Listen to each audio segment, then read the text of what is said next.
Hola, mi nombre es Atsiri Olivera. Hoy te explicaré dos temas revolucionarios sumamente importantes. El primer tema será las guerras napoleónicas. El segundo tema será el Congreso de Viena. Sé lo que estás pensando, suena a largo, aburrido, demasiada información. Pero espera, te empezaré contando quién fue Napoleón Bonaparte. Un poco de su vida. Napoleón Bonaparte nació en Ajaccio, la capital de Córcega. Fue bautizado originalmente como Napoleone Bonaparte en la Catedral Barroca de Notre Dame, que data del siglo XVI. En el seno de una familia noble de Corsa, su nombre cambió del italiano al francés, porque un año antes de su nacimiento, Francia compró Córcega a los genoveses. Napoleón Bonaparte, cuando era niño, era muy carismático y generoso, pero era habitual verle involucrado en peleas.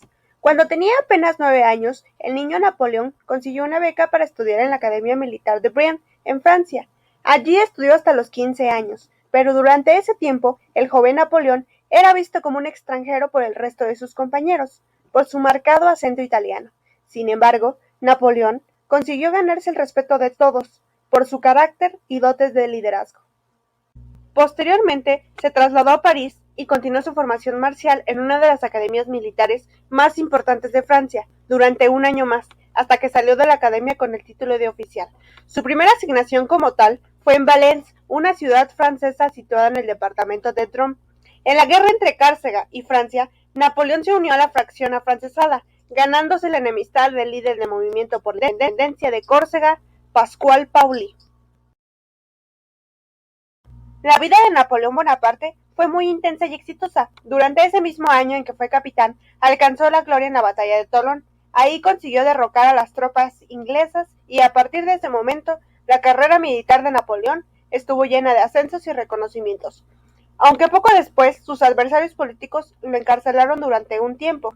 En esa época conoció a Josefina, una mujer de la cual se dice era muy inteligente y ambiciosa. Josefina y Napoleón contrajeron matrimonio en 1796 y muchos consideraron que ella vio el matrimonio con el corso como un gran negocio.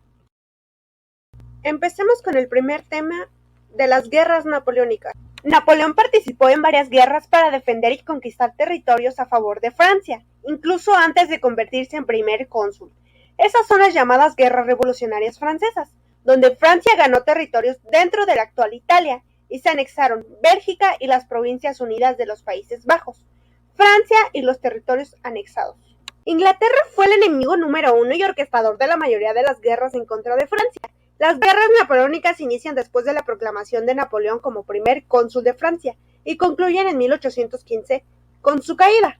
En junio de 1800, Napoleón reorganiza el ejército y se enfrenta a Austria en la batalla de Marengo. Napoleón sale victorioso de esta batalla y firma un tratado de paz, convirtiendo a Austria en su aliado.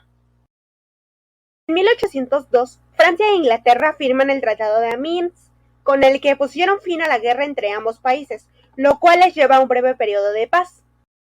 Las guerras napoleónicas se extienden hasta 1815, debido a que en 1804 ocurrió un hecho crucial que provocó la enemistad de varias naciones europeas en contra de Francia. Es el momento en que Napoleón toma la corona de manos del Papa, quien está detrás de él, para autocoronarse como emperador de Francia y coronar también a su esposa Josefina.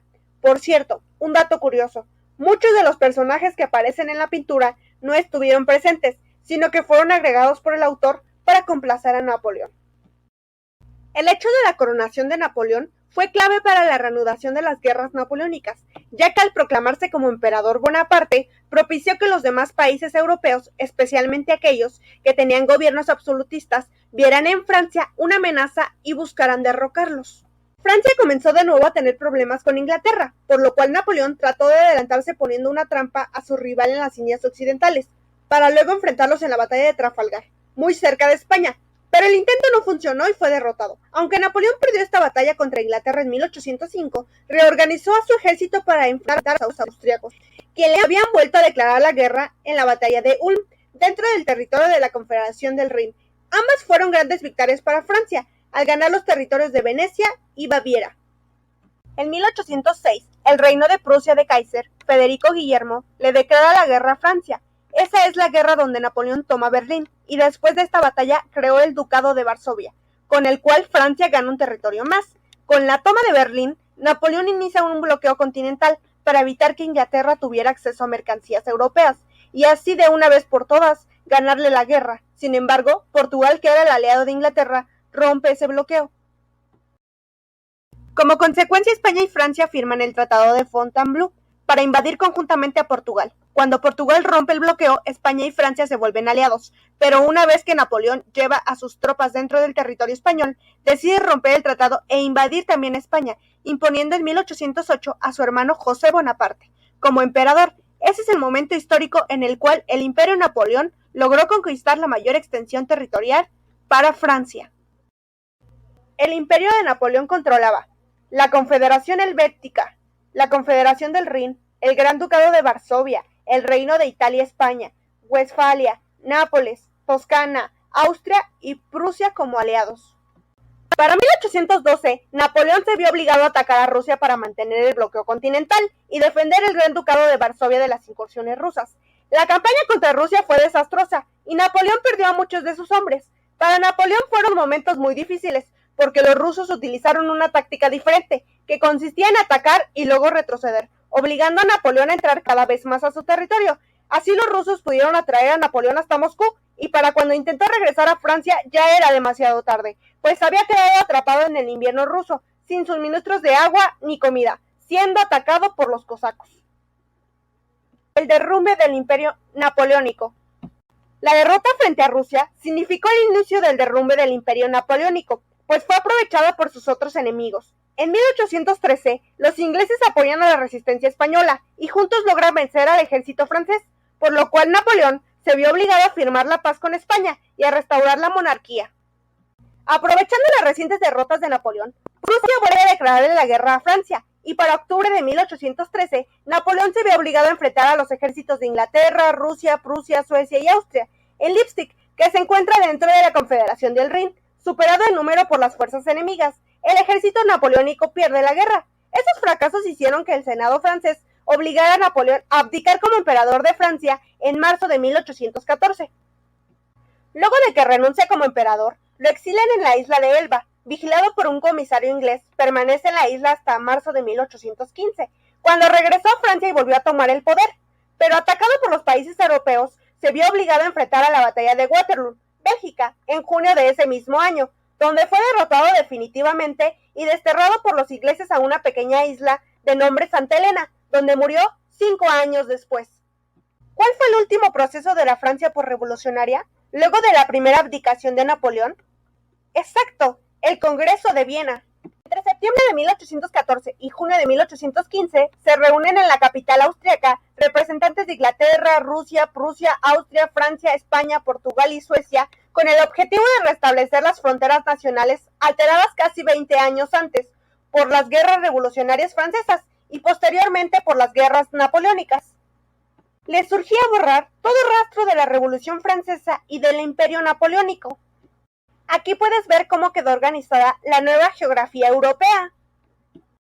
¿Qué cambios notas entre el mapa del Imperio Napoleónico y el que derivó el Congreso de Viena?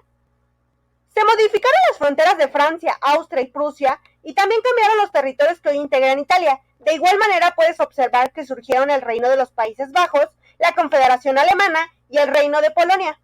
Otro acuerdo importante tomado en el Congreso de Viena fue la restauración del absolutismo en Francia y España, con el regreso al trono de los Borbones, ya que Napoleón tuvo que restaurar la monarquía española con el regreso del rey Fernando VII, a quien ratificó en el Congreso de Viena. Y en Francia, después del exilio de Napoleón, regresó también la monarquía con Luis XVIII.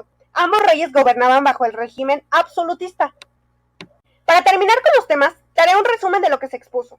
Los procesos que tuvieron lugar en Francia posrevolucionario fueron el consulado, es decir, el gobierno de Napoleón como primer cónsul de Francia, las guerras napoleónicas enmarcadas por el Imperio de Napoleón entre 1804 y 1815, y por último, el Congreso de Viena que terminó en 1815. Ahora sabes un poco de la historia del gran